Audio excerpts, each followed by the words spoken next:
نحمده ونستعينه الحمد لله رب العالمين والصلاة والسلام على سيد المرسلين وعلى آله وأصحابه أجمعين أما بعد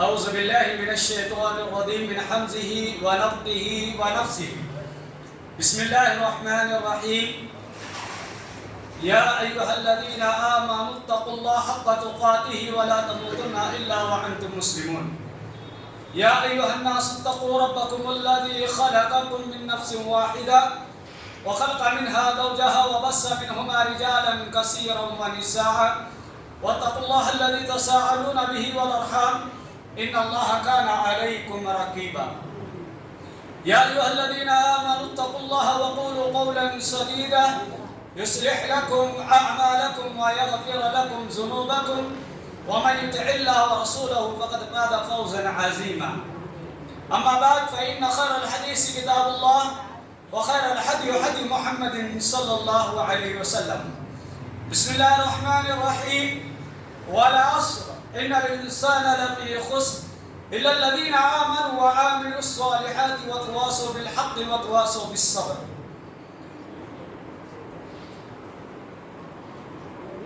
اسٹیج پر جلوہ افروز علماء کرام اور آج کے اس پروگرام کے صدر جلسہ اور جماعت و جمعیت کے ذمہ داران، اطراف و اکناف سے آئے ہوئے سامعین حضرات،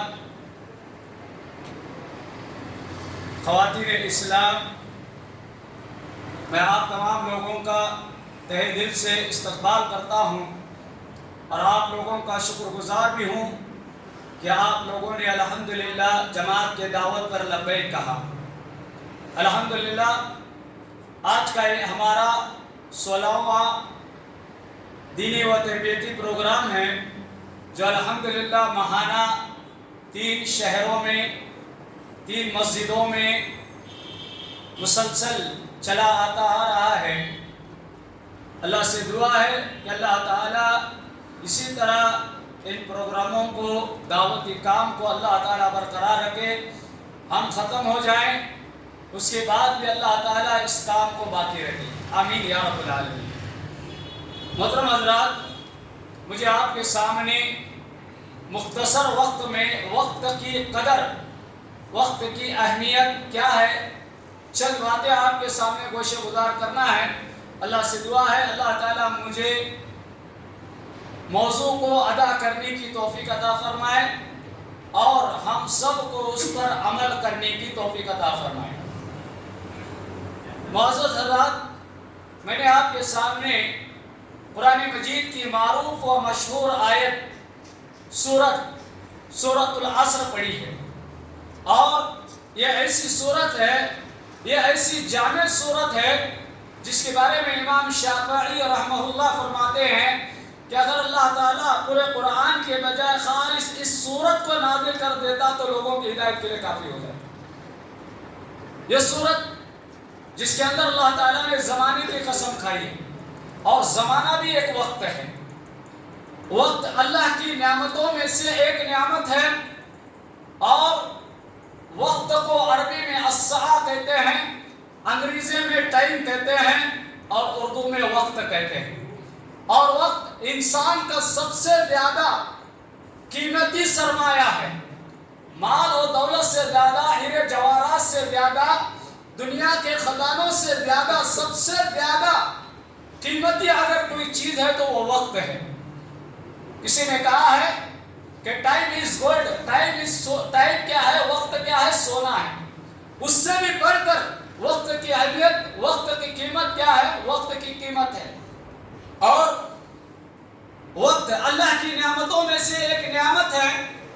وقت کو اگر ہم سمجھنا چاہتے ہیں، وقت کا اگر ہم احساس کرنا چاہتے ہیں تو ذرا اس بات پر غور کریں کہ جب انسان اگر کہیں سفر کرنے کا ارادہ کرے اور اسے معلوم ہے فلاں وقت میں اس کی ٹرین ہے، اور وہ اسٹیشن پہنچا ہے اور پہنچنے ہی والا ہے کہ سامنے سے ٹرین تو اسے احساس ہوتا ہے کہ وقت کا احساس ہوتا ہے کہ میں 2 لحظے پہلے آ جاتا تو مجھے ٹرین مل جاتی، مجھے بس مل جاتی، مجھے سواری مل جاتی۔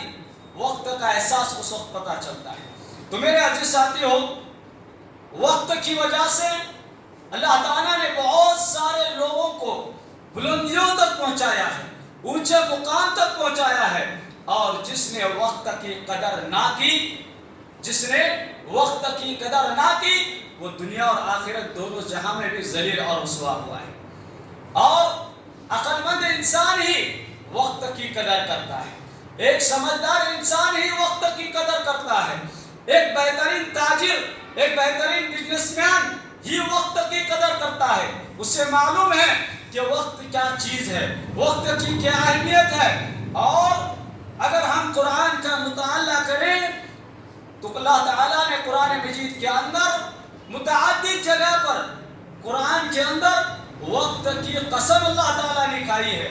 جیسے کہ اللہ تعالیٰ نے والفجر، فجر کے وقت کی قسم کھائی، واللیل، رات کے وقت کی قسم کھائی، والضحیٰ، اللہ تعالیٰ نے ضحیٰ کی قسم کھائی، اور جیسے کہ میں نے شروعات میں جو سورت پڑھی والعصر، اللہ تعالیٰ نے زمانے کی قسم کھائی۔ اور وقت زندگی بھی ہے، وقت کیا ہے؟ زندگی بھی ہے۔ اور اللہ تعالیٰ نے جو عبادتیں مقرر کی ہیں وہ تمام عبادتیں اللہ تعالیٰ نے وقت پر مقرر کی ہیں۔ آپ دیکھیے اسلام کے جو ارکان ہیں، اسلام کے جو ارکان ہیں اس میں سب سے پہلے ہے توحید، اور توحید کے بعد جو ارکان ہیں نماز، روزہ، حج، زکوٰۃ، ان کو بھی اللہ تعالیٰ نے وقت پر مقرر کیا ہے۔ دیکھیے نماز کے تعلق سے اللہ رب العالمین نے قرآن مجید کے اندر ارشاد فرمایا ان الصلاۃ کانت علی المؤمنین کتابا موقوتا، بے شک نماز مومنوں پر ان کے اوقات پر فرض ہیں۔ اگر انسان ظہر کی نماز کے وقت پر ادا کرے گا تو وہ ظہر کی نماز ہے، اگر وہ ظہر کی نماز وقت پر ادا نہ کرے گا تو نماز قضا ہو جاتی ہے۔ جمعہ کا دن لیجیے، اگر آپ جمعہ کے وقت پر جمعہ ادا کریں گے تو آپ کی جمعہ ہوگی، اگر آپ جمعہ کا وقت چھوڑ کر دوسرے وقت میں آ کر ملیں گے یا نماز ختم ہونے کے بعد آئیں گے تو آپ پر ظہر ہوگی، جمعہ آپ کو نہیں ملے گی۔ تو نماز اللہ تعالیٰ نے وقت پر مقرر کی ہے، اور وقت پر نماز پڑھنا ہی ثواب اور اجر کا باعث ہے۔ حضرت ابو ذر غفاری رضی اللہ تعالیٰ عنہ کو اللہ کے نبی جناب محمد رسول اللہ صلی اللہ علیہ وسلم نے وصیت کی اور کہا اے ابو ذر صلی صلاۃ علی وقتها، اے ابو ذر نماز کو اس کے وقت پر ادا کرنا، نماز کو اس کے وقت پر ادا کرنا۔ اللہ کے نبی سے سوال ہوا ایو افضل الاعمال، اے اللہ کے نبی صلی اللہ علیہ وسلم سب سے افضل عمل کیا ہے؟ سب سے افضل عمل کیا ہے؟ اللہ کے نبی صلی اللہ علیہ وسلم نے فرمایا الصلاۃ لاول وقتها، نماز کو اس کے وقت پر ادا کرنا، نماز کو اس کے وقت پر ادا کرنا۔ تو معلوم ہوا کہ وقت کی اہمیت، وقت کی عظمت اتنی ہے کہ اللہ تعالیٰ نے اسے نماز کے ساتھ جوڑ دیا۔ اسی طرح آپ دیکھیے رمضان کے مہینے میں سحری اور افطاری کا وقت اللہ تعالیٰ نے مقرر کیا، جیسے کہ شیخ محترم نے ہمیں رمضان کے تعلق سے چند باتیں ہمیں بتائیں اور روزوں کے تعلق سے، افطاری اور سحری کے تعلق سے باتیں بتائیں۔ تو افطاری کب کرنا ہے اور سحری کب کرنا ہے اس کا وقت بھی اللہ تعالیٰ نے مقرر کیا ہے۔ اگر کوئی انسان آرام سے سو کر اٹھ کر فجر کے بعد اگر روزہ رکھنا چاہے تو اس کا روزہ ہوگا؟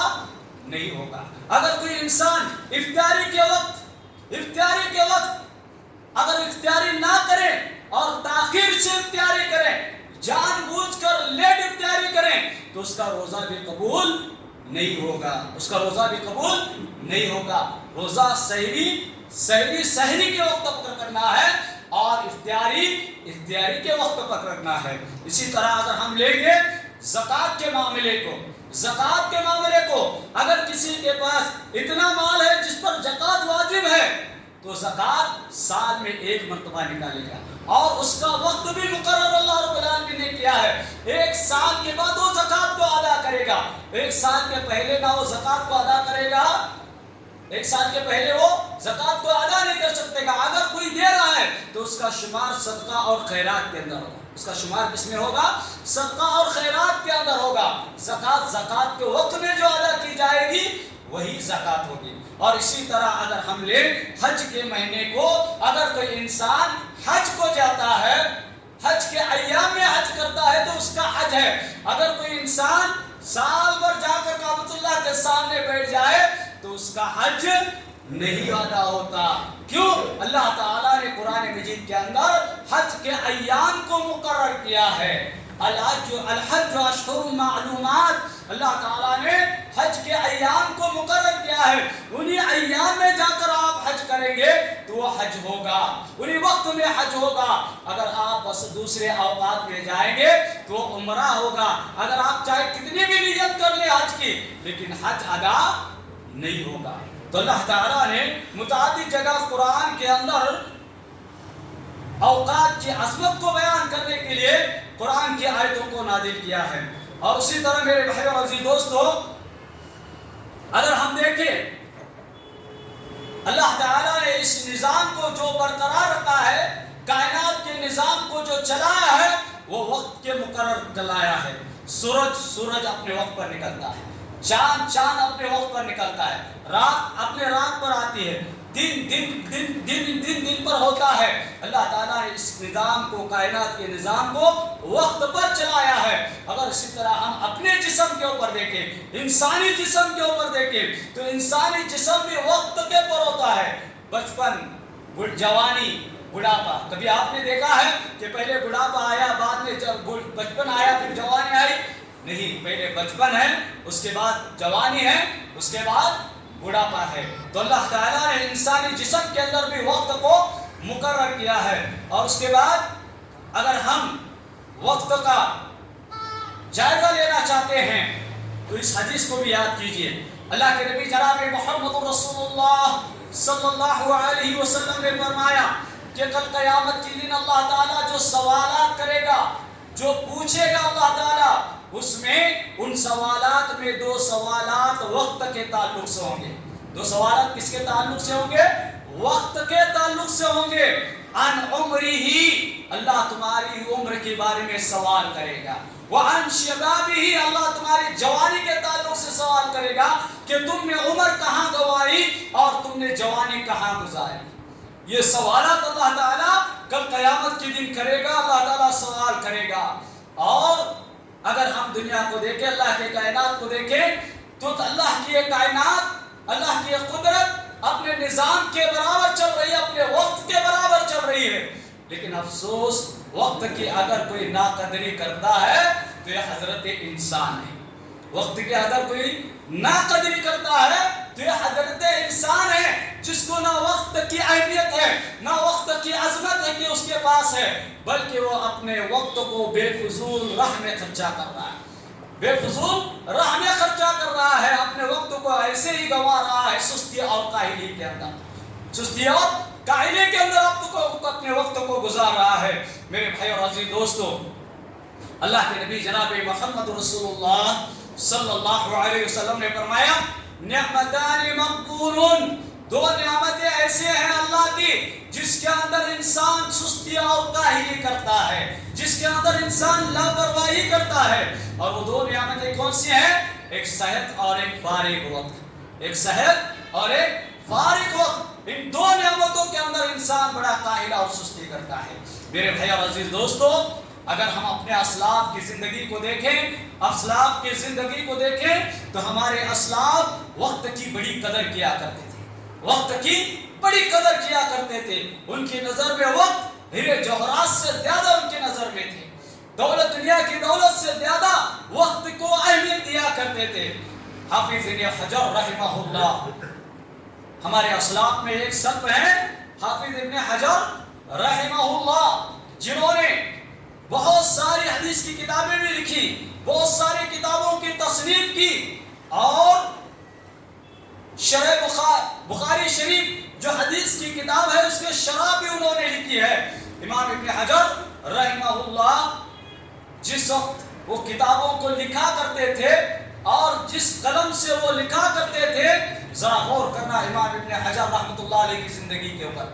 جب وہ قلم سے لکھا کرتے تھے اور جب لکھتے لکھتے قلم کی نوک ختم ہو جاتی تھی اور اس نوک کو بنانے کے لیے ذرا وقت لگتا تو وہ امام ابن حجر کہتے ہیں کہ میں اتنے سے وقت میں اللہ کی تسبیح بیان کرتا. سبحان اللہ و بحمدہ، سبحان اللہ والحمد للہ ولا الہ الا اللہ واللہ اکبر. یہ ہمارے اسلاف ذرہ برابر بھی حدیث کی کتاب تصنیف کر رہے ہیں، کتابیں لکھ رہے ہیں، اللہ اور اس کے رسول کی باتوں کو قلم بند کر رہے ہیں، لیکن جب قلم کی نوک ختم ہوتی ہے اسے بنانے کے لیے جو وقت ہوتا تھا اتنے سے وقت میں وہ اللہ کی تسبیح بیان کرتے تھے. اللہ اکبر. یہ ہمارے اسلاف تھے. اور اسی طرح علامہ ابن جوزی رحمہ اللہ، ان کے بارے میں آتا ہے کہ انہوں نے بھی بہت ساری کتابیں لکھی اور ان کتابوں کو لکھنے کے لیے جو لکڑی کا قلم استعمال ہوتا تھا اور اس قلم کو جو قلم کا جو بھوسا نکلتا تھا اس بھوسے کو جمایا کرتے تھے. اور ان کی زندگی کے اندر، ان کے حیات کے اندر یہ بات کی گئی ہے کہ انہوں نے وصیت کی تھی جب میں مروں تو ان بھوسوں سے میرے غسل کا پانی گرم کرنا، میرے غسل کا پانی گرم کرنا. اللہ اکبر. کتنی بڑی اہمیت ان کے دلوں کے اندر وقت کی تھی. کتنے وہ وقت کو اہمیت دیتے تھے کہ ذرہ برابر بھی وقت ضائع نہ کرتے تھے. آپ سوچئے غسل کا پانی گرم کرنے کے لیے کتنی لکڑیاں لگتی ہیں، بھوسا کتنا لگتا ہے. تو انہوں نے اپنی زندگی کے اندر کتنی کتابیں لکھی، کتنے قلم انہوں نے اپنی زندگی کے اندر تراشے ہیں. اور جس طرح ہم پینسل کی نوک بناتے ہیں اس سے جو بھوسا نکلتا وہ کتنا جمع ہوگا. میرے عزیز ساتھیو، وقت کی بڑی اہمیت ہے، وقت کی بڑی عظمت ہے. ہمیں وقت کا پابند ہونا چاہیے، ہمیں وقت کا بڑا خیال رکھنا چاہیے. اسی طرح عبداللہ ابن مبارک رحمہ اللہ، بہت بڑے محدث گزرے ہیں یہ بھی. عبداللہ ابن مبارک رحمہ اللہ وقت کے بڑے پابند تھے، وقت کے بڑے پابند تھے. اور وقت کی اہمیت ان کی نظر میں اتنی تھی کہ جب وہ نماز سے فارغ ہوتے، نماز پڑھتے تو نماز پڑھنے کے بعد فوراً گھر چلے جایا کرتے. نماز پڑھنے کے بعد فوراً گھر چلے جایا کرتے. دوستوں نے کہا، ساتھیوں نے کہا کہ تھوڑی دیر ہمارے ساتھ بیٹھ لو، بات چیت کر لو، گپ شپ کر لو. فوراً نماز پڑھتے ہی آپ گھر چلے جاتے ہیں. تو عبداللہ ابن مبارک رحمہ اللہ کیا کہتے ہیں سنیے. میرے بھائی اور عزیز دوستو، ہم بھی مسجد میں آتے ہیں، نماز پڑھتے ہیں. نماز جیسے ہی ہو جاتی ہے، سلام جیسے پھیرا جاتا ہے، امام صاحب سلام پھیرتے ہیں، ہم اٹھ کر چلے جاتے ہیں. نہ تسبیح و تحلیل پڑھتے ہیں، نہ ذکر و اذکار کرتے ہیں، نہ دعائیں کرتے ہیں. بس امام صاحب کے سلام پھیرنے کا انتظار ہوتا ہے کہ امام صاحب سلام پھیرے، ہم مسجد سے باہر نکل گئے، مسجد سے باہر نکل گئے. لیکن کبھی ہم نے غور کیا کہ ہمارے اسلاف نماز کے بعد ان کا مشغلہ کیا تھا، ان کا کام کیا تھا، وہ کام کیا کرتے تھے. عبداللہ ابن مبارک رحمہ اللہ، ان سے جب کہا گیا کہ نماز کے بعد ہم سے کچھ بات چیت کر لو، ہمارے ساتھ بیٹھو، تو عبداللہ ابن مبارک رحمہ اللہ کہتے ہیں کہ میں تو آپ سے زیادہ بہترین لوگوں کی مجلس میں بیٹھتا ہوں، آپ سے زیادہ بہترین لوگوں کی مجلس میں بیٹھتا ہوں. میں تو صحابہ اور سلف صالحین کی مجلس میں بیٹھتا ہوں گھر میں جانے کے بعد. لوگوں نے کہا، دوستوں نے کہا، صحابہ کا تو دور گزر گیا، سلف صالحین کا، تابعین کا دور گزر گیا، اب آپ کے پاس صحابہ کون ہیں، آپ کے پاس تابعین کون ہیں، آپ کے پاس سلف صالحین کون ہیں. تو عبداللہ ابن مبارک رحمہ اللہ کہتے ہیں کہ میں گھر جانے کے بعد میں کتابوں کا مطالعہ کرتا ہوں، حدیث کا مطالعہ کرتا ہوں، سلف و صالحین کا مطالعہ کرتا ہوں، ان کی کتابوں کا مطالعہ کرتا ہوں. تو مجھے ایسا محسوس ہوتا ہے کہ میں صحابہ کے ساتھ بیٹھا ہوا ہوں، میں سلف و صالحین تابعین کے ساتھ بیٹھا ہوا ہوں. اللہ اکبر. ہمارے اسلاف وقت کی بڑی قدر کیا کرتے تھے. عبداللہ ابن مسعود رضی اللہ تعالیٰ عنہ کہتے ہیں کہ میں سب سے زیادہ اپنے اس دین پر ندامت کرتا ہوں اس دن میں میرا کوئی عمل نہ ہو. میں اس دین پر سب سے زیادہ ندامت کرتا ہوں کہ میرا آج کا دن فضل چلے گیا، آج کا دن میرا بیکار چلے گیا. اللہ اکبر. یہ ہمارے اسلاف تھے. یہ ہمارے سلف صالح تھے جو وقت کی بڑی قدر کیا کرتے تھے. اور آج جو ہم حدیث کی کتابیں پڑھ رہے ہیں، حدیث کی کتابوں کا مطالعہ کر رہے ہیں، ذرا ان کی زندگیوں پر غور کیجئے کہ وہ حدیث کی کتابیں لکھنے میں اتنا مشغول ہوتے تھے کہ ان کے لیے ان کو کھانے کی بھی فکر نہیں ہوتی تھی، ان کو کھانے پینے کی بھی فکر نہیں ہوتی تھی. ان کے بھائی یا ان کی بہن آ کر انہیں کھانا کھلایا کرتی تھی اور وہ حدیث لکھنے میں مشغول ہوا کرتے. اللہ اکبر، یہ ہمارے اسلاف تھے. آج ہمارا وقت بے فضول وقت کہاں گزر رہا ہے؟ ہمارا وقت کہاں گزر رہا ہے؟ آج ہمارے نوجوانوں کا وقت، نوجوان تو نوجوان، ہمارے بزرگ ان کا بھی وقت سب سے زیادہ موبائل کے اندر ہمارا وقت گزر رہا ہے. کوئی موبائل دیکھنے میں وقت گزار رہا ہے، کوئی یوٹیوب کے اوپر وقت گزار رہا ہے، کوئی فیس بک پر وقت گزار رہا ہے، کوئی واٹس ایپ پر چیٹنگ کرنے کے اوپر وقت گزار رہا ہے. یا پھر ہمارے نوجوان یا ہمارے بچے موبائل کے اندر گیم کھیلنے کے اوپر وقت گزار رہے ہیں. پبجی اور کینڈی کراش کے اندر گیم کھیلنے کے اندر اپنا وقت گزار رہے ہیں. میرے بھائی اور عزیز دوستو، وقت کی بڑی اہمیت ہے. مجھے وقت اجازت نہیں دیتا. 6:20 کا وقت مجھے دیا گیا تھا، 6:20 ہو رہے ہیں، مغرب کا وقت بے قریب ہے. میرے عزیز ساتھی، اللہ سے دعا کریں کہ اللہ تعالیٰ مجھے اور آپ کو وقت کی اہمیت کو سمجھنے اور اس پر عمل کرنے کی توفیق عطا فرمائے. اللہ تعالیٰ جب تک ہمیں اس دنیا کے اندر رکھے، ایمان اور اسلام کے اوپر رکھے. جب دنیا سے خاتمہ ہو تو ایمان اور اسلام کے اوپر خاتمہ ہو. آمین یا رب العالمین. السلام علیکم ورحمۃ اللہ وبرکاتہ.